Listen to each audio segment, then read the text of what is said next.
we will start our new online class of corporate accounting on reissue of forfeited shares. Already in the previous class I have discussed about your forfeiture of shares means the shareholders losing their rights, but today we will discuss about reissue of forfeited shares. So what is actually reissue of forfeited shares? It means what? Already the shares has forfeited, means the shareholders losing their rights and the share capital has now taken back by the company from the shareholders, and then the company can reissue those shares to new shareholders. So a company can reissue the forfeited shares being the property of the company in accordance with the provisions contained in the articles of the company. The maximum amount of discount which may be allowed on reissue is when shares were originally issued at par or premium, the amount credited to forfeited shares account.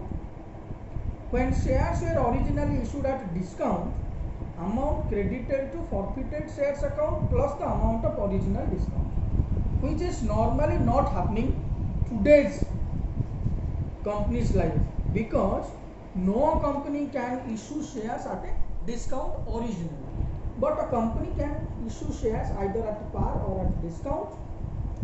But if some amount of discount on reissue is given by the company to the new shareholders, then the discount portion should be transferred to share forfeiture.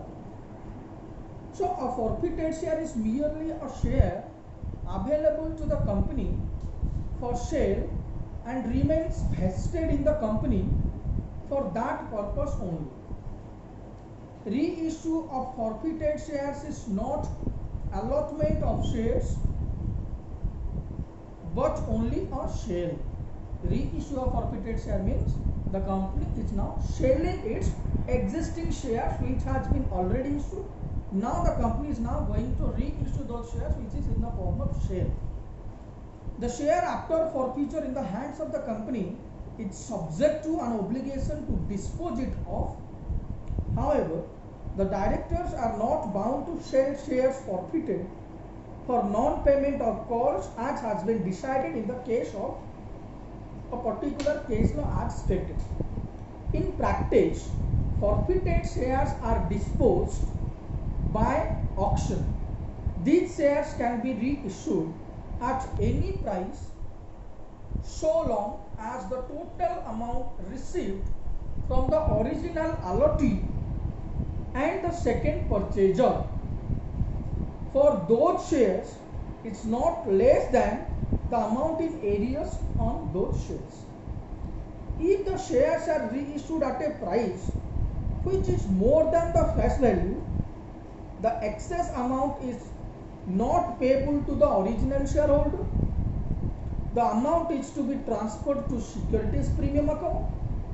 If the shares are reissued at a price which is less than the called up amount, the loss should be adjusted against share forfeiture account and the balance of share forfeiture account is transferred to capital reserve. Got it? This is all about reissue of forfeited shares. So reissue of forfeited shares, in a simple sense, we can say that already forfeited shares can be reissued by the company as its own choice. The company can reissue its forfeited shares by auction. It is in the form of sale, not an allotment. But shares can be reissued either at par or at premium or at discount. Reissued shares can be issued at discount. If the reissued shares are now issuing at a discount, the discount portion is a pure loss for us, and this loss is adjusted against amount available in share forfeiture account. Similarly, if the shares are now reissued at a premium, then the excess amount received on and above the called up amount, it should be transferred to securities premium account. But if the shares are reissued at a discount, means which is less than the face value, then the discount portion is always adjusted against share forfeiture account. Whatever balance left in share forfeiture account, the discount portion is also adjusted against it. And if there is some balance left in share forfeiture account, the balance left in share forfeiture account is transferred to capital reserve account. So this is all about your reissue of forfeited shares. So for accounting treatment, the accounting entries for reissue of forfeited shares are: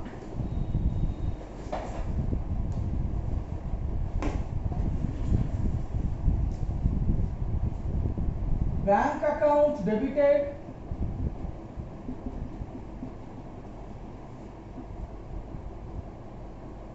shares forfeited account debited,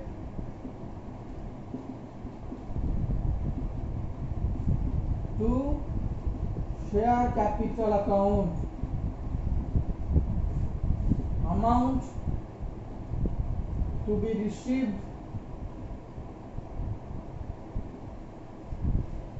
for reissue. Share bank account is to be amount to be received for reissue. Shares forfeited account is debited with amount of discount on reissue.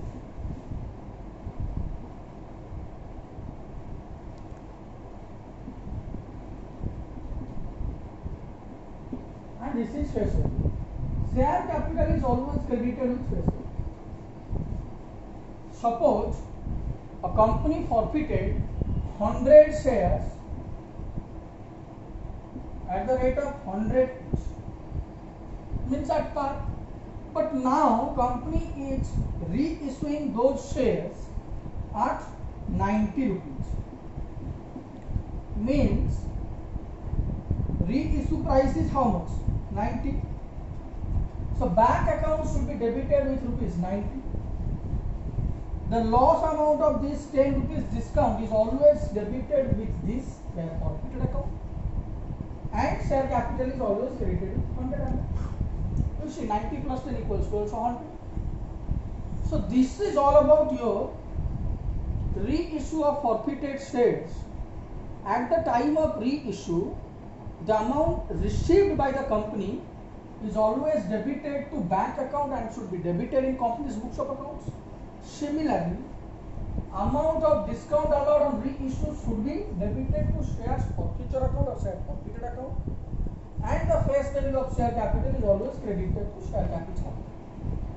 Already there should be some amount existing in share forfeiture account as a credit balance. Now share forfeiture account is debited here. The balance of share forfeiture account,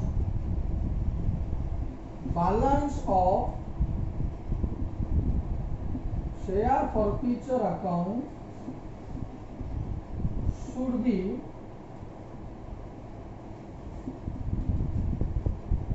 transferred to capital reserve account.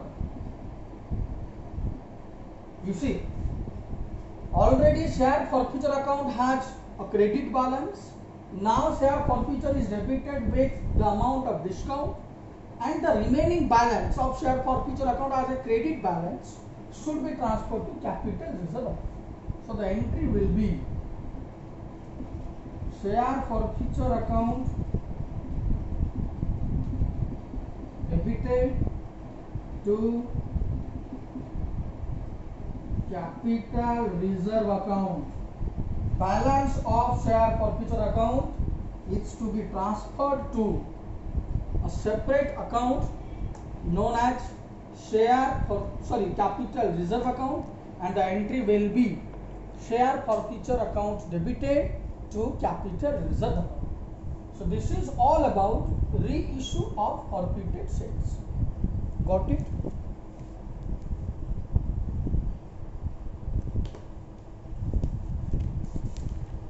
Now come to one more segment of your corporate accounting, which is issue of shares for consideration other than cash.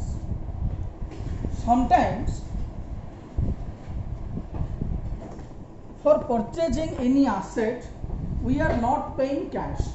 At that time we can issue either securities available in the form of shares or in the form of debentures to the vendor.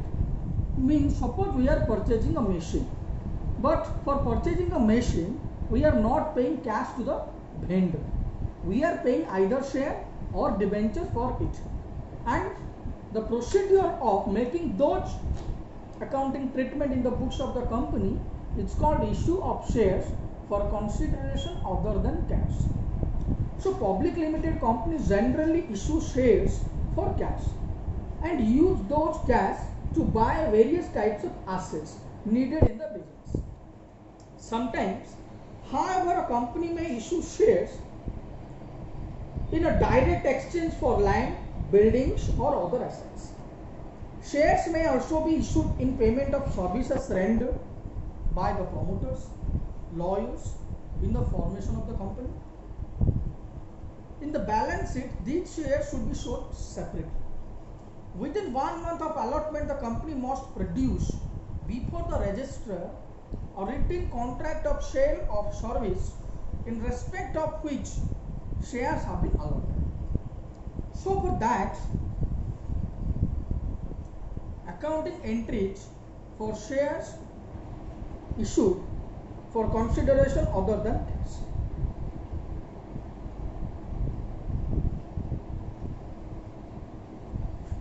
So for shares issued for consideration other than cash, there is a separate accounting treatment. We can go for the separate accounting treatment.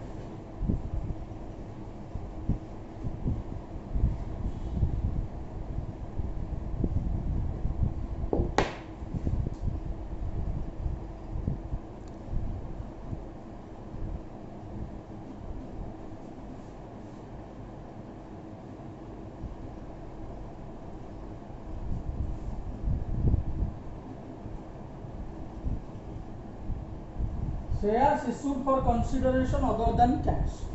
First, for purchase of assets,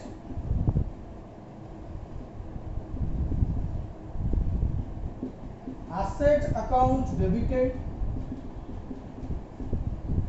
to vendor account. Asset is real account, is now inward to us, so this account is to be debited. Vendor is the giver, so vendor account is credited. For shares issued at par, if the shares are now issued at par, it's very simple. Vendor account debited to share capital account. Instead of paying cash, we are now giving share capital to him. For shares issued at a premium, if the shares are now issued at a premium value, it will be vendor account debited to share capital account to securities premium account. For purchase of assets, asset account debited to vendor account, normal entry. And if purchase has already been made, but now we are issuing the shares either at par or at premium, this is the compulsion entry, compulsory, mandatory entry. This is for the two cases, either the shares may be issued at par or the shares may be issued at a premium. But purchase of asset, for purchasing an asset, this entry is to be passed.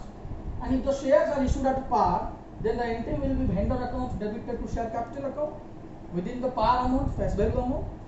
But if the shares are issued at a premium, then extra securities premium will come. Suppose I am taking an example. Suppose I am purchasing an asset of rupees 1 lakh. Now we are issuing shares at par and having each share value of rupees 100. First case issued at par for 100 and secondly issued at a premium of 10%. So it will be 1 lakh, 1 lakh. Vendor account is always 1 lakh and 1 lakh. And the narration will be being if the shares are issued at par, the number of shares to be issued for this case 1 lakh divided by 100, absolutely 1000 shares. So for this, being 1000 shares at the rate of 100 each at par are issued for purchasing the asset to the vendor. Narration for this second entry. But if the shares are issued at a premium, then for premium the issue price will be 110. So number of shares to be issued, how much? It will be 909 point something. So you can calculate by this manual.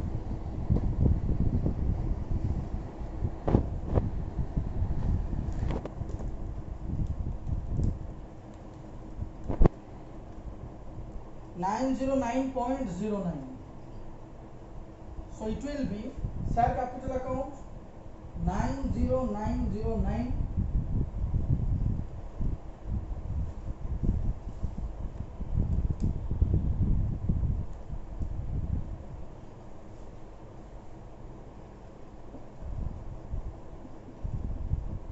So here number of shares issued is now in a lesser amount. So 909.09 shares are to be issued at the rate of 100 each, but at a premium of 10% for purchasing the asset from the vendor of rupees 1 lakh. So this is all about issue of shares for consideration other than cash. Sometimes shares are issued to the promoters or to the lawyers for providing formation, and for providing these particular shares to the promoters, the entry will be goodwill account debited to share capital account. Similarly, if the shares are payable for incorporation cost or formation expenses, the entry will be incorporation cost account debited to share capital account. These are the theoretical aspects. Now, another segment of your corporate accounting, unit 1 is oversubscription and pro rata allotment. What is oversubscription and pro rata allotment? Oversubscription is the application money received for more than the number of shares offered to the public by a company. It usually occurs in the case of good issue and depends on many other factors like investors' confidence in the companies, general economic conditions, pricing of issue. As per SEBI regulations 2009, no allotment shall be made by the issuer in excess of specified securities offered through offer documents. When the shares are oversubscribed, the company cannot satisfy all the applicants. It means that a decision has to be made on how the shares are going to be allotted. Shares can be allotted to the applicants by a company in any manner it thinks properly. The company may reject some applications in full, that is, no shares are allotted to some applicants and application money is refunded or rejected. Usually multiple applications by the same by a company may manner it thinks properly.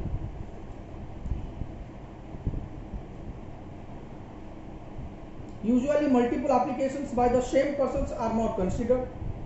Allotment may be given to the rest of the applicants in full, that is for the number of shares they have applied for. A third alternative is that a company may allot shares to the applicants on pro rata basis. This is called pro rata allotment. Means allotment in proportion of the shares applied for. So under pro rata allotment, the excess application money received in the time of application is to be adjusted towards share allotment. So the excess application money received is to be adjusted against share allotment money due. This is called pro rata allotment. And for pro rata allotment of separate, no separate journal entry is to be passed for pro rata allotment. At the time of application, received bank accounts debited to share application account, and for share application money capitalized, we have already passed the entry share application accounts debited to share capital account. If it is refund, then to bank account, and if it is in the case of pro rata allotment, one extra is to be credited there. This is to share allotment account. So this is called pro rata allotment. For rejection, share application to bank. For pro rata allotment, share application to share allotment account. So this is all about pro rata allotment and oversubscription of shares. So in the next succeeding classes, we will cover some practical problems. I have already given you some problems. Hope you all have already solved these particular practical problems. I will also give you the solution of those practical problems in the next succeeding classes. So till then, you should enjoy in this COVID-19 pandemic situation. Hope you